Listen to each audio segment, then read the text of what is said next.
garantir que todo mundo possa ter o suficiente e o decente, uma economia da produção do necessário e do decente, e não a economia da produção da riqueza de alguns, da pobreza dos outros. Veja, 20% da humanidade consome 80% de toda a riqueza da Terra. 3 pessoas no mundo, isso Noam Chomsky, esse grande, maior intelectual americano, disse há pouco tempo ainda. 3 famílias, 3 pessoas têm mais riqueza que 2 bilhões de habitantes do planeta. 325 famílias, grupos no mundo, controlam 84% de todos os bens, riquezas e serviços do planeta. 325 grupos. Isso é uma injustiça que clama ao céu. Isso traz maldição da terra e de Deus. Não é possível.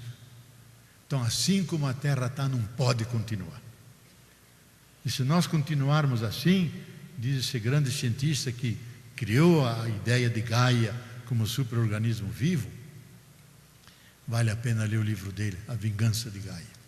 Se nós continuarmos assim, Gaia, a terra, a mãe terra, com muita dor, vai ter que nos expelir. Porque onde nós chegamos, metemos medo em todos os demais seres e os botamos para correr. Porque somos agressivos, somos violentos. Ele diz, nós somos o Satã da terra. Quando fomos chamados a ser o anjo bom, aquele que cuida, aquele que protege. Então, é um desafio. Vamos ter que descobrir isso. Como passar de um tipo de produção para esse tipo mais benevolente. 4º desafio, uma nova ética e uma nova espiritualidade. Eu acho que hoje ética e espiritualidade não é coisa opcional, que cada um pode ter como quer. Ou nós temos ética e espiritualidade, ou então não vamos ter motivação para fazer coisa nenhuma. E quando eu falo em ética, são alguns valores fundamentais ligados diretamente à vida. A primeira coisa que a vida pede é amor e cuidado. Nós estamos aqui porque nossas mães, quando nascemos, tiveram infinito cuidado de nos acolher. Porque a gente não podia pular do berço e procurar comida. Não dá. Então nós, toda a vida precisa de cuidado. Nós temos que ter o sentido da corresponsabilidade, isto é, saber os efeitos de nossos atos, que nossos atos podem poluir, podem contaminar, palavras duras que podem quebrar a nossa relação. Então, buscar éticas fundamentais, cuidado, corresponsabilidade, cooperação de todos com todos, porque se nós não cooperamos, alguns fazem, outros não fazem, as chagas vão continuar sangrando. Uma ética da compaixão. Há uma humanidade sofredora, a terra está crucificada, temos que baixá-la da cruz, temos que ressuscitá-la, temos que ter esse amor de compaixão, sofrer juntos e resgatar, não deixar que ninguém sofra junto, em ter um sentido espiritual da vida. Espiritualidade não é monopólio das religiões, é uma dimensão do humano. Dimensão do humano é como termos sexo, termos inteligência, termos vontade, temos 1000 coisas, são coisas do humano. Assim também é a dimensão espiritual, que é a dimensão do profundo, que quando a gente se pergunta por que estamos aqui, qual é o sentido da minha vida, para onde vamos, o que devo fazer, por que choro quando morre a pessoa amada, e quando olho o universo e pergunto quem se esconde atrás das estrelas, e vemos que as coisas não estão jogadas aí, formam uma grande ordem, que há uma energia por detrás de tudo, um elo que liga, religa, reúne as coisas todas, que as religiões chamaram de Deus, e os astrofísicos chamam de vácuo quântico, o abismo gerador de todos os seres. São os nomes que a ciência dá, e que nós com reverência podemos captar isso, podemos entrar em diálogo com essa realidade, podemos entrar em comunhão, podemos senti-la dentro de nós, falando a nossa consciência, para que busquemos o bem e não só a nossa vantagem, que amemos a verdade mais do que o lucro. Isso é cultivar esse espaço, é viver a espiritualidade. E hoje, mais do que nunca, temos que viver isso, porque esses valores não se encontram nem no mercado, nem na bolsa, são valores que têm valor, mas não têm preço, e a sua sede é o coração, e não só a inteligência. Então, o desafio para a educação. Como vocês viram, a educação profissional hoje, nós precisamos de trabalho, porque as máquinas não fazem tudo. Nós que damos inteligência às máquinas, elas não substituem a nossa inteligência.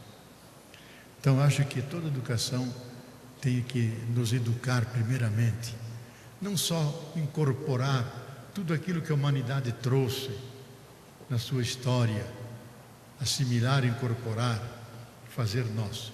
Mas hoje nós somos condenados, somos obrigados a sermos criativos. O ser humano foi criado criador.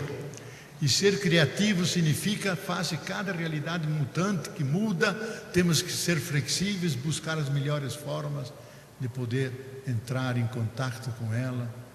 Antigamente se dizia para dominá-la, domesticá-la. Digo não, entrar em comunhão com ela, em equilíbrio com ela. Então a educação, as profissões têm que nos tornar muito flexíveis.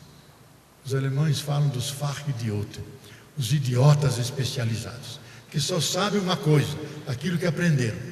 Hoje nós temos que ser flexíveis para fazer 1000 coisas e ter uma formação de base que nos permite incorporar conhecimentos novos, nos habilitar face às transformações extremamente rápidas.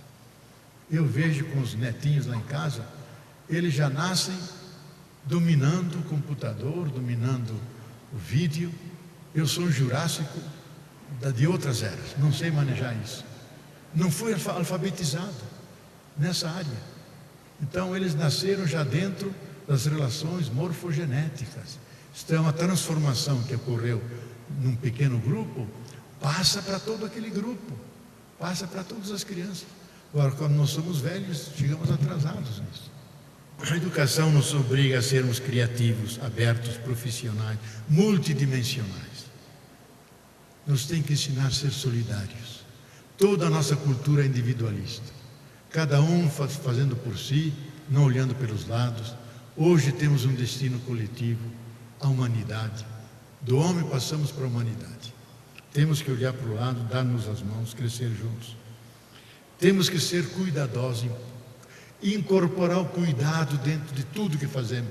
Do papel que não vamos jogar na rua, não queimar nada, do lixo em casa, da forma como trata o carro, com menos poluente.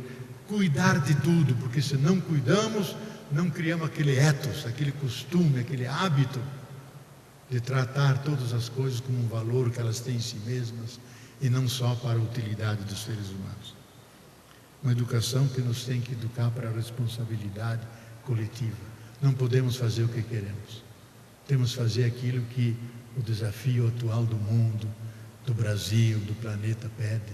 Temos que estar atentos. Então as escolas têm que derrubar os muros, têm que entrar em contato com a realidade, têm que aprender de todas as formas, como diz Maturana e Varela, é a vida que nos ensina, é a troca permanente. Lógico que a escola tem sua função, porque ela cria a arquitetônica dos saberes, sistematiza as visões, mas a vida é o grande lugar. Porque lá estamos em contato com as coisas, com a natureza, com as pessoas, com 1000 experiências. Incorporar. Se alguém não é flexível e aberto, não aprende, se enrijece, morre antes do tempo. Desafios para as culturas. Primeiro, a descoberta que há muitas culturas. Para nós ocidentais isso é uma descoberta, porque nós somos arrogantes. Porque achamos que a nossa cultura é a melhor do mundo, por isso a expandimos por todo o globo. A globalização é, antes de tudo, ocidentalização do mundo. E na sua forma pejorativa é a hamburguerização do mundo, coisa do Ocidente. Primeiro que há muitas culturas. E cada cultura mostra que a gente pode ser humano de outro jeito. Basta olhar as nossas culturas aqui internas. Tupi-Guarani, Yanomami, 1000 outras, mas as culturas mundiais. Todas elas revelam algo da essência humana, da natureza humana, de 1000 formas diferentes. Quem é o ser humano? Não sei. Eu tenho que visitar todas essas 1000 expressões do ser humano. Tudo é humano. Então, reconhecer as culturas. E também relativizar as culturas, em um duplo sentido. Dizer que é uma entre tantas. E relativizar, no outro sentido, de estar todos em relação. São relativos, uma relacionada com outra. Por isso, hoje, nós estamos nos entrelaçando, intercambiando valores, tradições, culinárias, caminhos espirituais. Somos realmente multiculturais, mais e mais. E devemos saudar isso. E não permitir que a diferença das culturas se transforme em desigualdade.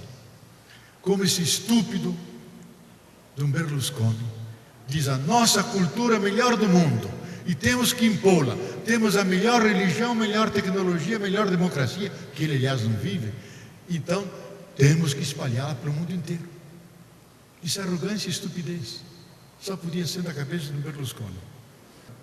Temos que conviver com as culturas, valorizando-as, ter a tolerância positiva, de me abrir para aprender, porque há coisas talvez que eu não consiga entender, mas respeito do outro. E fazer a reciprocidade, ao entrelaçamento, para que lentamente vai surgir, estou convencido disso, vai surgir uma cultura da humanidade, globalizada, planetizada, a cultura da espécie humana, com 1000 maneiras diferentes, 1000 formas de venerar Deus, de dançar, de cozinhar, mas todos sentindo-se humanos, sentados na mesma mesa, comendo como irmãos e irmãs da generosidade da Mãe Terra.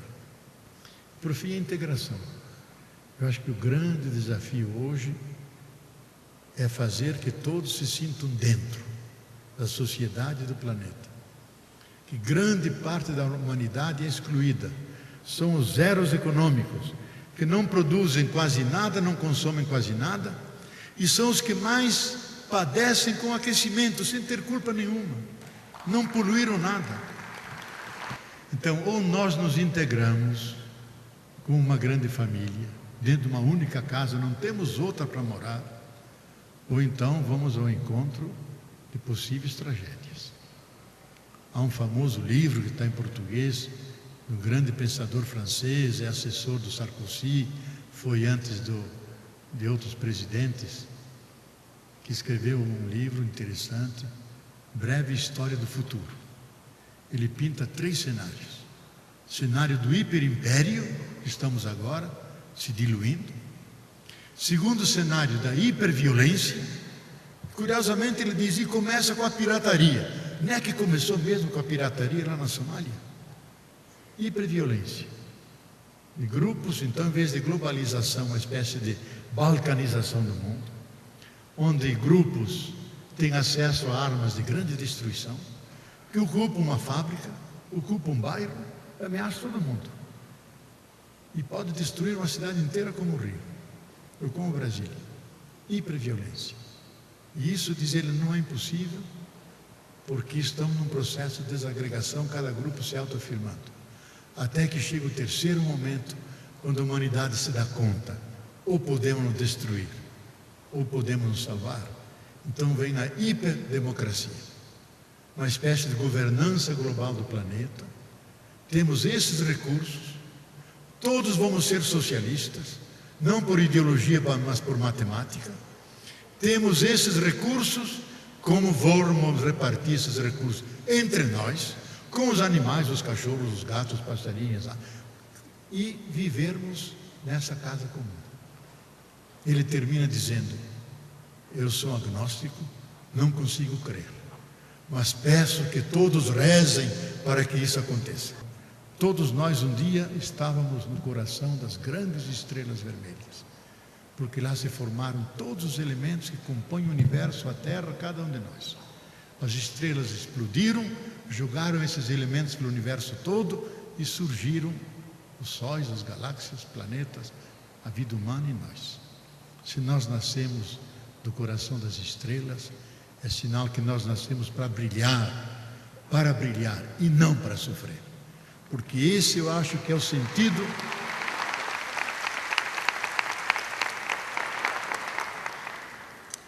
Eu acho que esse é o sentido do universo. Eu estou seguro também, é a nossa vontade e a vontade do Criador. Muito obrigado.